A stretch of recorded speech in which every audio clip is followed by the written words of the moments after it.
கர்த்தருடைய பரிசுத்த நாமம் மகிமைப்படுவதாக. கிறிஸ்துவுக்குள் பிரியமான உலகெங்கிலும் உள்ள ஹோப் டிவி தமிழ் நேயர்களாகிய உங்கள் ஒவ்வொருவரையும் இயேசு கிறிஸ்துவினுடைய ஈடு இணையற்ற நாமத்தினாலே நான் அன்போடு கூட வாழ்த்துகிறேன். இனிய இல்லம் என்ற நிகழ்ச்சியின் வாயிலாக நம்முடைய குடும்பத்திற்கு தேவையான அநேக ஆவிக்குரிய பாடங்களை படித்து கொண்டிருக்கிறோம். இந்த நாளிலும் கூட மற்றொரு ஆவிக்குரிய பாடத்தை, அநேக ஆலோசனைகளை நாம் படித்து கொள்ளும்படியாக இந்த நிகழ்ச்சியிலே கலந்து கொண்டிருக்கிறோம். பார்க்கிறவங்கள் ஒவ்வொருவரையும் நிகழ்ச்சிக்குள்ளாக வரவேற்கிறேன்.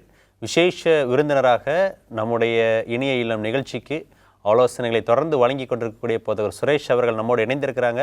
வாங்க, அவரை வரவேற்று நம்ம நிகழ்ச்சிக்குள்ளாக கடந்து செல்லலாம். பாஸ்டர் தோத்திரம் பாஸ்டர், நல்லா இருக்கிறீங்களா பாஸ்டர்? எஸ் பாஸ்டர், நல்லா இருக்கும். சரிங்க பாஸ்டர், இந்த நிகழ்ச்சி அநேகருக்கு பிரயோஜனமுள்ளதாக இருக்குது. குறிப்பாக இந்த காலத்தில், கடைசி காலத்தில் மனுஷர்கள் தற்பிரியராயும் பணப்பிரியராயும் இருப்பாங்க அப்படின்னு சொல்லி வேதம் சொல்லுது. அப்படிப்பட்ட இந்த கொடிய காலத்தில் பணத்தை கையாளுவது எப்படி, பணத்தை குறித்ததான வேத ஆலோசனைகள் என்ன, அப்படின்னு நிறைய ஆவிக்குரிய கருத்துக்களை எங்களோடு நீங்கள் பகிர்ந்து கொண்டு இருக்கிறீங்க. இந்த நிகழ்ச்சியின் சார்பாகவும் நேயர்கள் சார்பாகவும் விசேஷித்த நன்றிகளை நாங்கள் உங்களுக்கு தெரிவித்துக் கொள்கிறோம் பாஸ்டர். இந்த நாளிலும் நம்ம தொடர்ச்சியாக பொருளாதாரத்தை குறித்து தான் படிக்க இருக்கிறோம். பணம் அப்படின்னு வந்துச்சுனாலே சுயம் கூடவே வந்துடுது. என்னோடது, எனக்கு மட்டும்தான். நம்ம ஒரு எபிசோடில் படிக்கும்போது எனக்கு போதும் அப்படின்னு நினைக்கக்கூடிய எண்ணம் இல்லாதவர்களுக்கு பணம் சாபமாக மாறுகிறதெல்லாம் பார்த்தோம். இந்த சுயத்தையும் இந்த இச்சை, பணத்தின் மேலே இருக்கிற இச்சையையும் நம்மக்கிட்ட இருந்து ஒழிக்கிறதுக்கு ஆண்டவர் ஏதாவது தீர்வு நமக்கு கொடுக்குறாரா பாஸ்டர்? சரி, இப்போ இந்த பணத்தை குறித்து நம்ம படிச்சுக்கிட்டு வரும்பொழுது, பணம் எனக்கு போதுமான பணம் எனக்கு இல்லை, என்னுடைய வருமானம் பத்தலை, அதனால் என்னால் செலவு இந்த தசம பாகம் கொடுக்க முடியல அப்படின்னு நிறைய பேர் சொல்கிறாங்க. நல்லா புரிஞ்சுக்கிடணும், 10ல் ஒரு பகுதியை நீங்கள் கொண்டு போய் சேர்க்குறீங்க பார்த்தீங்களா, அதுவே ஒரு சேமிப்பு அப்படின்றத நம்ம தெரிஞ்சுக்கிடணும். அது ஒரு சேவிங்ஸ். என்ன சேவிங்ஸ்? அது ஆண்டவர்களுடைய பணம், ஆண்டவருக்கு நீங்கள் கொடுக்குறீங்க. அது பரலோக காரியங்களுக்காக நீங்கள் கொடுக்கறதுனால நீங்கள் பரலோகத்தில் ஒரு பொக்கிஷம் சேர்த்து வைக்கிறீங்க அப்படின்றது ஒரு அர்த்தம். இரண்டாவது ஒரு விஷயம் என்ன அப்படின்னா, இதை எப்படி என்னால் ஓவர் கம் பண்ண முடியும்? ஒருவேளை நான் தசமபாகமே என்னால் கொடுக்க முடியல, நான் எப்படி ஓவர் கம் பண்ணலாம் அப்படின்னு பார்த்தீங்கன்னா, பணத்தின் மேலே அதிகமாக நாட்டம் என்ன பண்ணக்கூடாதுன்னா வைக்கக்கூடாது. ஒரு சுயம், ஒரு மனிதனுக்கு நிச்சயமாக சுயம் சாகும் அப்படின்னா இதிலிருந்து விடுதலை அடைய அவனால் நிச்சயமாக முடியும். பணத்தின் மேலே அதிகமான நாட்டம் யாரெல்லாம் வைக்கிறாங்களோ அவங்களால தசம பாகத்தை உண்மையாகவே கொடுக்க முடியாது. ஏன்னா பணப்பிரியர்களாக அவங்க மாறிடுவாங்க. பணத்தை நீங்கள் இது ஒரு முக்கிய பொருளாக நீங்கள் நினைக்கக்கூடாது. அப்படி நீங்கள் முக்கிய பொருளாக நீங்கள் நினச்சிங்க அப்படின்னா சாத்தான் உங்களை என்ன பண்ணிவிடுவான்னா, பண ஆசை எல்லா தீமைக்கும் வேறாக இருக்கிறது அப்படின்றது போல் உங்களை இழுத்துட்டு போயிடுவான். இப்போ இதிலேருந்து நம்ம எப்படி மீண்டு வரணும் அப்படின்னா, ஆண்டவராகிய இயேசுவானவருடைய வாழ்க்கை சரித்திரம் நம்மளுக்கு ஒரு பெரிய சால சிறந்தது. திருமதி இளஞ்சோய் டம்மியார் சொன்ன ஒரு நிகழ்வு தான் நான் கடந்த சில நிகழ்ச்சிக்கு முன்னாடி சொன்ன ஒரு இயேசுவானவர்கிட்ட இருந்து நீங்களும் நானும் கற்றுக்கொள்ளக்கூடிய ஒரு அற்புதமான ஒரு 2 காரியங்கள்: self denial and self sacrifice. சுய மறுப்பு அவர்கிட்ட இருந்தது. இரண்டாவது, சுய தியாகம் அவர்கிட்ட இருந்தது. இது எந்த ஒரு கிறிஸ்தவர்கள் இதை பாவிக்கிறார்களோ அவர்களும் இயேசுவானவரை போல செல்ஃப் டினையல், சுய மறுப்புள்ள ஒரு வாழ்க்கை அவர்களால் வாழ முடியும். சுய தியாகம் உடையவர்களாக தன்னையே கொடுக்கக்கூடிய ஒரு வாழ்க்கை வாழவும் அவர்களால் முடியும். இந்த தசம பாகம் கொடுக்கக்கூடிய விஷயத்தில் இதை எப்படி நம்ம மேற்கொள்ளலாம் அப்படின்னா, நம்ம கொடுக்குற ஒரு ஹேபிட் நம்மளுக்கு மிக மிக அவசியம். கொடுத்து கொடுத்து கொடுத்து நம்ம பழகணும்.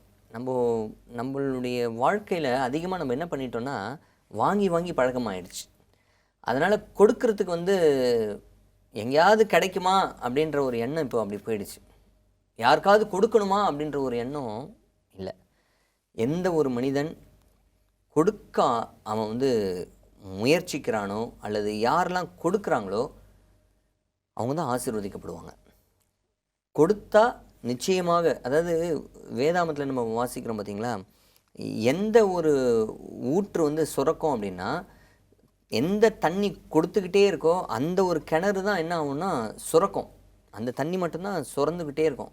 கொடுக்குற ஒரு இது, அந்த ஒரு பழக்கம் உங்களுக்கு குணமாக மாறுற வரைக்கும் கண்டினியூலாக ஒரு கான்ஸ்டண்ட்டாக அந்த ஒரு பழக்கத்தை நீங்கள் என்ன பண்ணணும்னா ஏற்படுத்தும் பொழுது இதிலேருந்து நீங்கள் விடுதலை அடைய முடியும். நிச்சயமாக பாஸ்டர், இந்த கொடுக்கறது அப்படின்றது ஒரு குணமாக மாறாத வரையில் என்னுடைய சுயம் என்றிருந்து ஒழியாது. நீங்கள் சொன்னீங்க கொடுக்கறதுக்கு பதிலாக வாங்கிட்டு இருக்கிறாங்கன்னு. வாங்கினா என்கிட்ட வைக்க தான் தோணும். ஸோ அந்த சுயம் நம்மளை விட்டு போகவே போகாது. இந்த தசம பாகத்தை கொடுக்கறதுல பாஸ்டர் சில பேர் என்ன நினைக்கிறாங்கன்னா, 10ல் 1 நான் ஆண்டவர் கொடுக்க தான் போகிறேன், என்னுடைய செலவுகள் எல்லாம் முடிச்சுட்டு அந்த தசம பாகத்துக்கு காசு பத்தலை, கடைசியாக அங்கே இங்கே ஏதாச்சும் பண்ணி கடைசியாக வச்சுக்கலாம்னு நினைக்கிறாங்க பாஸ்டர். இந்த தசம பாகத்தை கடைசியில் வைக்கலாமா, இல்லை அதை முதலாவது பிரித்து வைக்கிறது நல்லதா? ஆமாம், நீங்கள் உங்களுடைய மாத வருமானம் வரும்பொழுது அந்த அந்த வருமானத்தை ஆண்டவருடைய சமூகத்தில் நீங்கள் கொண்டு போய் ஃபஸ்ட்டு சமர்ப்பிக்கணும். அது ரொம்ப முக்கியம். ஆண்டவரே, இந்த மாத வருமானத்தை இந்த மாதம் முழுக்க எங்களுக்கு போதுமானதாக ஆசீர்வாதமாக இருக்க எங்களுக்கு நீங்கள் அனுக்கிரகம் செய்யுங்கன்னு சொல்லி ஜெபிப்பது அவசியம். அதில் 10ல் 1 பகுதியை முதல்ல எடுத்து வைப்பது மிக மிக சால சிறந்தது.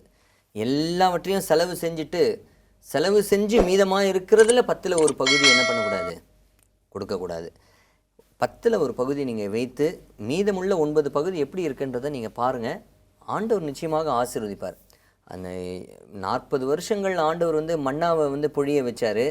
அந்த மண்ணால் நாற்றம் எடுக்கவும் இல்லை, அந்த மண்ணால் புழு பூச்சியும் வர்றதுக்கு ஆண்டவர் அனுமதிக்கலை. எப்போனா அவங்க கரெக்டாக செய்யும் பொழுது.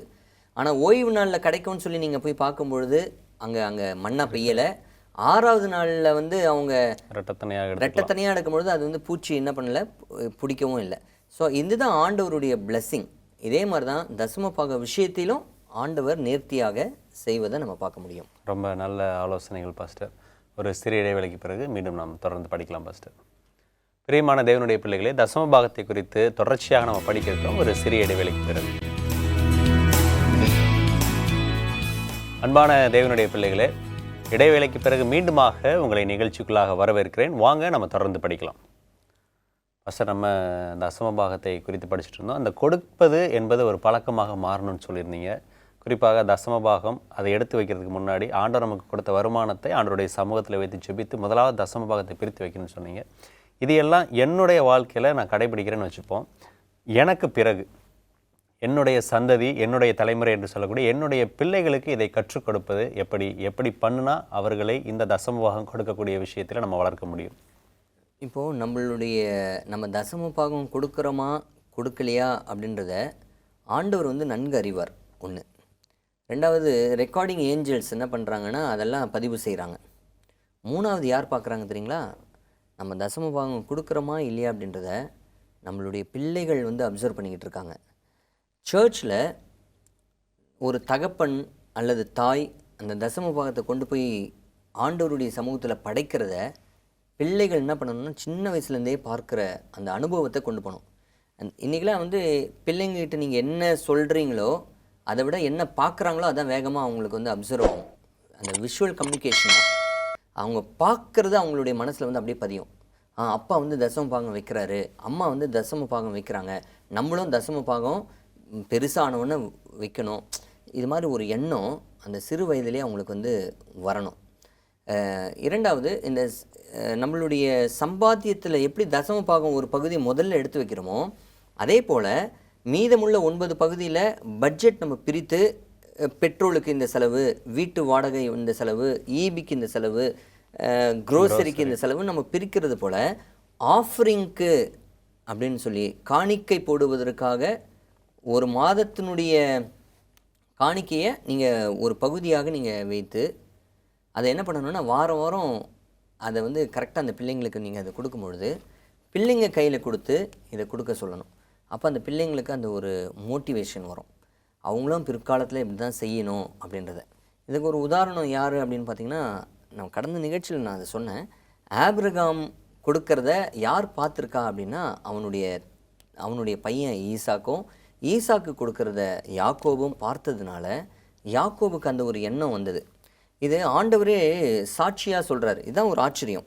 ஆதியாகமம் புத்தகத்தில் 18வது அதிகாரத்தில் 19வது வாக்கியத்தை வாசித்து பார்க்கும் பொழுது, கர்த்தர் ஆபிரகாமுக்கு சொன்னதை நிறைவேற்றும்படியாய் அவன் தன் பிள்ளைகளுக்கும் தனக்கு பின்வரும் தன் வீட்டாருக்கும் நீங்கள் நீதியையும் நியாயத்தையும் செய்து கர்த்தருடைய வழியை காத்து நடவுங்கள் என்று கட்டளையிடுவான் என்பதை அறிந்திருக்கிறேன் என்றார். ஆண்டவர் ஆபிரகாமை குறித்து சொன்ன ஒரு அற்புதமான ஒரு சாட்சி. ஆபிரகாம் அவனுடைய பிள்ளைகளுக்கும் அவனுடைய பின்வரும் சந்ததிக்கும் அவன் நீதி நியாயம் கர்த்தருடைய வார்த்தையும் நீங்கள் செய்யுங்க அப்படின்றத அவன் கற்றுத்தருவான் அப்படின்றத ஆண்டவர் சொல்கிறார். ஸோ இதுதான் நம்மளுடைய முறைகள். இதை நம்மளுடைய பிள்ளைகளுக்கு நம்ம என்ன பண்ணணும்னா கற்றுக் கொடுக்கணும். சரிங்க பாஸ்டர், நீங்கள் சொன்னதுலேருந்து ஒரு சின்ன கேள்வி. தசமபாகம் வேறு, ஆஃபரிங் வேறு, அந்த காணிக்கை என்பது வேறுன்னு சிலர் நினைக்கிறாங்க. தசமபாகம் நான் கொடுத்துட்டேன், நான் எதுக்கு காணிக்கப்படணும்? அல்லது சிலர் காணிக்கையாக நான் போடுறேன், தசமபாகம் எதுக்கு வைக்கணும்? ஸோ இந்த தசமபாகம் காணிக்கை இதை பற்றி சொல்லிடுங்க. இந்த தசமபாகமும் காணிக்கையும் வெவ்வேறு. தசமபாகம் என்பது எல்லாருக்கும் பொதுவானது, 10ல் ஒரு பகுதி. ஆனால் காணிக்கை என்பது இது ஒரு வரையறை இல்லாத ஒன்று. அதாவது இவ்வளவு தான் கொடுக்கணும் அப்படின்ற ஒரு இது இல்லை. அவர்களுடைய மனதில் நியமிக்கப்பட்டபடி உற்சாகத்தோடு அவர்கள் எவ்வளோ கொடுக்குறாங்களோ, அது ₹1 கொடுத்தாலும் சரி அல்லது 50,000 கொடுத்தாலும் சரி, அது ஆண்டவர் இந்த காணிக்கைக்கு நிர்ணயம் இவ்வளோ தான் கொடுக்கணும் அப்படின்றது அங்கே சொல்லப்படலை. உற்சாகமாக நீங்கள் எவ்வளோ கொடுத்தாலும் சரி. இப்போ ஒரு உதாரணத்துக்கு, இயேசுவானவர் அந்த தர்ம பெட்டிக்கு அருகாமையில் உட்காந்துருந்தார் அப்படின்றத வேதத்தில் வாசிக்கிறோம். தர்ம பெட்டினா அந்த காணிக்கை பெட்டிக்கு பக்கத்தில் உட்காந்துக்கிட்டு காணிக்கை செலுத்தக்கூடிய நபர்களை பார்த்துக்கிட்டே இருக்கிறாராம். ஸோ இன்றைக்கும் ஆண்டவர் நம்ம கொடுக்குற தசம பாகமாக இருந்தாலும் காணிக்கையாக இருந்தாலும் சரி, ஆண்டவர் பரத்திலிருந்து பார்த்து கொண்டு இருக்கிறார். அப்போது பரிசேயர்களும் சரி எல்லாரும் தசம பாகத்தை கொடுக்குறாங்க. அப்போது ஒரு ஒரு ஒரு விதவை தாய், அவங்க ரொம்ப கஷ்டப்படக்கூடியவங்க, 2 துட்டு அங்கே என்ன பண்ணுறாங்க, அந்த காசை போடுறாங்க. அது ஆண்டவர் என்ன பண்ணுறாருன்னா அதை மெச்சிக்கொள்கிறார். மற்றவர்களை காட்டிலும் இந்த சகோதரி அதிகமாக போட்டாள் அப்படின்னு. ஸோ அந்த ஒரு உற்சாகத்தை தான் காணிக்கையில் ஆண்டவர் என்ன பண்ணுறாருன்னா எதிர்பார்க்கிறார் அப்படின்றத நம்ம பார்க்கலாம். ஸோ தசம பாகம் என்பது 10ல் ஒரு பகுதி, காணிக்கை என்பது அது வரையறை இல்லாத ஒன்று. உங்களால் இயன்றது எவ்வளவோ அதை உற்சாகமாக நீங்கள் கொடுக்கறத ஆண்டவர் எதிர்பார்க்கிறார். நீங்கள் சொன்னதுனால பாஸ்டர், எனக்கு ஒரு போதகர் சொன்ன ஒரு ஆலோசனை, அது அவருடைய வாழ்க்கையில் அவர் கடைபிடிச்சது. இப்படித்தான் எல்லாரும் பண்ணணும்னு அவர் சொன்னது கிடையாது. தசமபாகம் என்னுடைய சம்பாத்தியத்தில் 10ல் 1 முதலாவது எடுத்துருவேன், இன்னொரு பாகத்தை என்னுடைய காணிக்கைக்காக நான் எடுத்து வச்சுருவேன். என்னுடைய சம்பாத்தியத்தில் 10ல் 1 தசமபாகம் எடுத்து வைப்பது போல் அதே 10ல் ஒரு பங்கை என்னுடைய காணிக்கைக்காக எடுத்து வச்சு அதை எத்தனை ஓய்வு நாளுக்கு போக வேண்டுமோ அத்தனையாக பிரித்து ஒவ்வொரு வாரமும் நான் வச்சுருவேன். நீங்கள் சொன்னீங்க ஃபஸ்ட்டு குழந்தைகள்கிட்ட அதை கொடுத்துடணும்னு சொல்லி. சிலர் என்ன பண்ணுவாங்கன்னா, தன்னுடைய தசம பாகத்தையே தன்னுடைய குழந்தைகள் கொண்டு போய் வைக்கணும்னு சொல்லி ஆசைப்படுவாங்க, அப்படி செய்வாங்க. அது சரியா? ஆமாம், அது பிள்ளைங்களுக்கு ஒரு ஒரு இந்த ஒரு முறையை கற்றுக் கொடுப்பதற்காக சில பெற்றோர்கள் செய்கிறாங்க. தவறு இல்லை, அது ஒன்றும் தவறு இல்லை. ஓகே பாஸ்டர், இந்த தசமபாகம் காணிக்கை பற்றி நம்ம படிக்கும் பொழுது இந்த குழந்தைகள் சேர்த்து வைக்கிறாங்க, சில பணத்தை சேர்த்து வைக்கிறாங்க, அதில் தசமபாகம் கொடுப்பது அவசியமா? அதாவது சேமிப்பில் தசமபாகம் கொடுக்கணும் அப்படின்றது இல்லை. அவர்களுக்கு அது ஒரு வருமானமாக வரும் என்றால், வருமானமாக வரும் பட்சத்தில் அதில் ஒரு 10ல் ஒரு பகுதியை கொடுப்பதற்கு கற்றுத்தருவது அவசியம். ஏன் இந்த கேட்டேன்னா, என்னுடைய சபையில் ஒரு சின்ன பையன் இருக்கிறான்.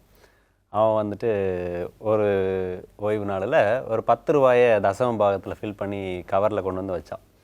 அப்போது ஒருத்தங்க கேட்டாங்க, கவர் விலையோட நீ வச்ச பணம் கம்மி அப்படி சொல்லும்போது எனக்கு கொஞ்சம் மனசு கஷ்டமாக இருந்துச்சு. ஆனால் அவன் சொன்னான், தசம பாகத்தை தான் ஆண்டவர் கொடுக்க சொல்லியிருக்கிறாரு, எனக்கு நான் சின்ன சின்ன வேலைகள் செஞ்சதுனால எனக்கு கிடைத்த பணத்தில் நான் கொண்டு வந்து இதை வச்சேன், நான் கவர் விலையை பார்க்க மாட்டேன், ஆண்டவர் எனக்கு சொன்னதை தான் பார்ப்பேன் அப்படின்னு சொல்லி சொன்னாங்க.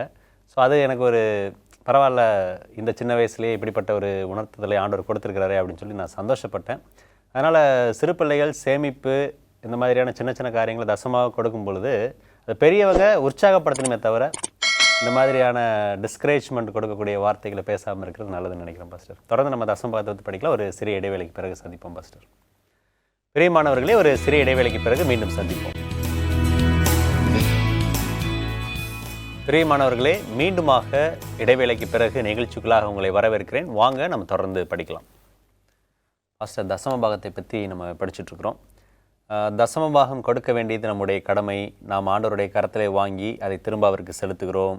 நாம் ஆண்டவருக்கு பயந்திருக்கிறதுனாலே இதை கொடுப்பது ஒரு அடையாளமாக இருக்கிறது.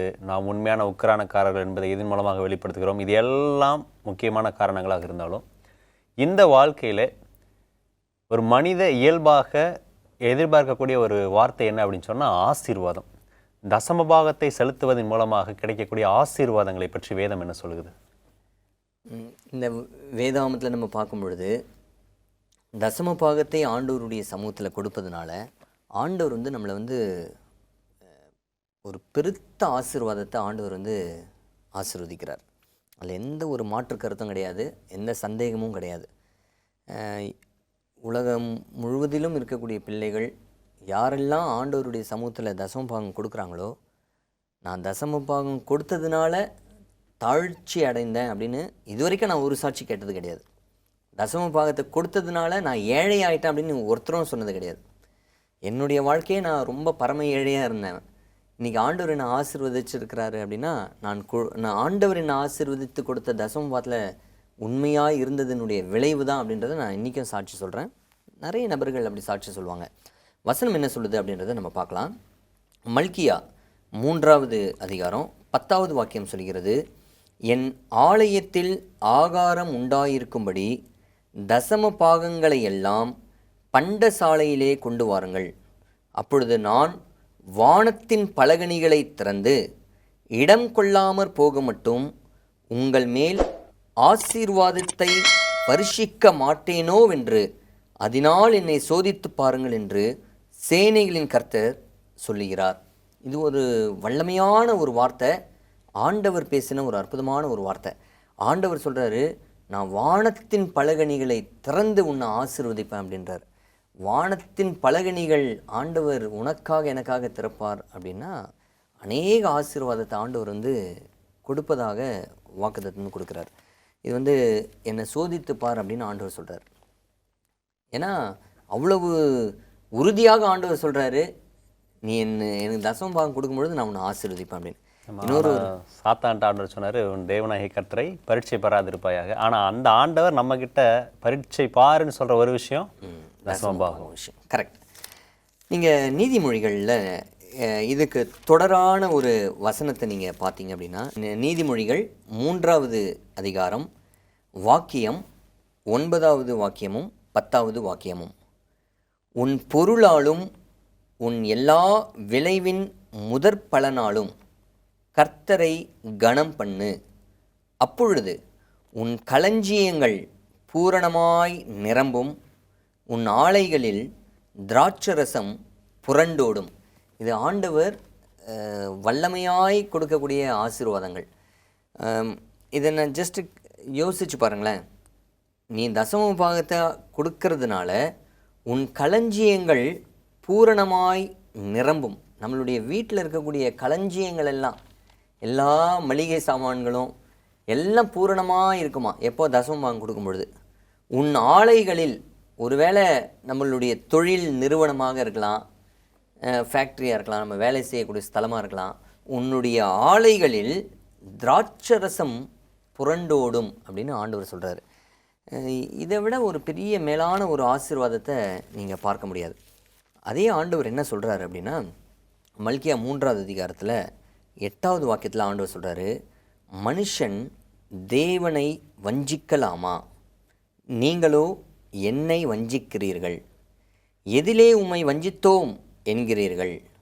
தசம பாகத்திலும் காணிக்கைகளிலும் தானே. ஆண்டவர் ரொம்ப தெளிவாக சொல்கிறாரு. நம்ம தசம பாகத்தை கொடுக்கும் பொழுது வானத்தின் பலகணிகளை திறக்கிறாரு, களஞ்சியங்கள் பூரணமாய் ஆசீர்வதிக்கப்படுது, ஆலைகளில் திராட்சரசம் புரண்டோடுது. இப்பேற்பட்ட ஆசீர்வாதத்தெல்லாம் ஆண்டவர் நம்ம தசம பாகத்தை கொடுக்கும் பொழுது ஆசீர்வதிப்பதாக வாக்குத்தத்தம் தருகிறார். ஒருவேளை நம்ம தசம பாகத்தை கொடுக்காம வஞ்சித்து வைத்தால் நீங்களும் நானும் திருடர்கள் அப்படின்றத ஆண்டவர் வந்து அங்கே சொல்கிறார். இது வந்து ஒரு ஒரு கடுமையான ஒரு வார்த்தை, பட் ஆனால் உண்மையான ஒரு வார்த்தை. ஆண்டவருக்கு நம்ம உண்மையாக இருந்து அநேக ஆசீர்வாதத்தை பெறணும் அப்படின்றத ஆண்டவர் நம்மக்கிட்ட எதிர்பார்க்குறாரு. நிறைய நபர்கள் மெய்யாகவே தசம பாகத்தை கொடுத்து நிறைய ஆசீர்வதிக்கப்பட்டிருக்காங்க. அந்த உதாரணம் சொல்லணும் அப்படின்னு பார்த்திங்கன்னா, யாக்கோபு வந்து அந்த வனாந்திரத்தில் ஒரே ஒரு தடி மட்டும்தான் வச்சுருந்தார். ஆற்றை கடக்கும்போது அந்த கோலோட போனேன். ஆமாம் அப்படின்னு சொல்கிறார். ஒரு தடி மட்டும்தான் வச்சுருந்தார். கல்யாணம் ஆகலை, பணம் கிடையாது, வேலை கிடையாது, எதிர்காலமே இல்லை. ஆனால் அந்த நபர் ஒரு தடியை வைத்து கொண்டு பொருத்தனை பண்ணுறாரு, நீர் தருவதில் எல்லாவற்றிலும் நான் தசம பாகம் தரேன் அப்படின்னு. ஆனால் அவன் திரும்பி வரும்பொழுது அவனுக்கு அவ்வளவு ஆஸ்திகள், 2 பரிவாரங்கள், குடும்பத்தோட, ஆஸ்தியோட, மிருக ஜீவன்களோட, வேலைக்காரர்களோட அவன் வந்ததாக நம்ம பார்க்குறோம். ஒன்றுமே இல்லாத ஒரு மனிதன் ஆண்டவர் ஆசீர்வதித்ததனுடைய விளைவாகவும், அந்த மனிதன் ஆண்டவருடைய சமூகத்தில் தசம பாகம் கொடுத்ததின் விளைவாகவும் அவன் பன்மடங்கு ஆசீர்வதிக்கப்பட்டான். ஒருவேளை நேயர்கள் ஒருவேளை வறுமையில் இருக்கலாம், கடனில் இருக்கலாம். அந்த கடனிலும் அந்த வறுமையிலும் உண்மையாக தசம பாகம் செலுத்துவாங்க அப்படின்னா அவர்களுடைய வறுமையும் சரி, கடனும் சரி, நிச்சயமாக ஆண்டவர் மாற்றி போடுவார். அப்படிப்பட்ட ஒரு ஸ்லாக்கியத்தை ஆண்டவர் எல்லாருக்கும் தரட்டும். ரொம்ப நன்றி பாஸ்டர். நிறைய கருத்துக்கள், நல்ல வல்லமையான வேத வசனங்கள். கர்த்தர் உங்களை ஆசீர்வதிப்பாராக. நிகழ்ச்சியின் சார்பாக நன்றியை தெரிவித்துக் கொள்கிறேன். அன்பான தேவனுடைய பிள்ளைகளே, உங்களுக்கு ஆசீர்வாதம் வேண்டுமா? வறுமையின் பிடியில் இருக்கிறீர்களா? கடன் பாரமா? இந்த நாளினுடைய ஆலோசனைகள் உங்களுக்கானது. உங்களுடைய பிள்ளைகளுக்கு தசமபாகம் செலுத்துவதை கற்றுக் கொடுங்கள். நீங்கள் உண்மையான உக்கிரானக்காரர்கள். நீங்கள் உங்களுடைய சுயத்தை வெறுக்க விரும்புகிறவர்களாக இருந்தால் கர்த்தர் சொல்லுகிறபடி கொடுக்கும் பொழுது உங்களுடைய சுயமானது கிறிஸ்துவை போல சுய தியாகமும் சுய மறுப்பும் உடைய ஒரு வாழ்க்கையாக மாறும். நல்ல ஆலோசனைகளை கேட்டிருக்கிறோம். கேட்ட நாம் ஒவ்வொருவரும் தசமபாகத்திற்கென்று யாக்கோபை சாட்சியாக சொன்ன போதகருடைய வார்த்தையிலே என்னுடைய வாழ்க்கையும் தசமபாகத்திற்கு சாட்சியான ஒரு வாழ்க்கை என்று சொல்லும்படியாக தேவன் ஆசீர்வதிப்பாராக. ஆமென்.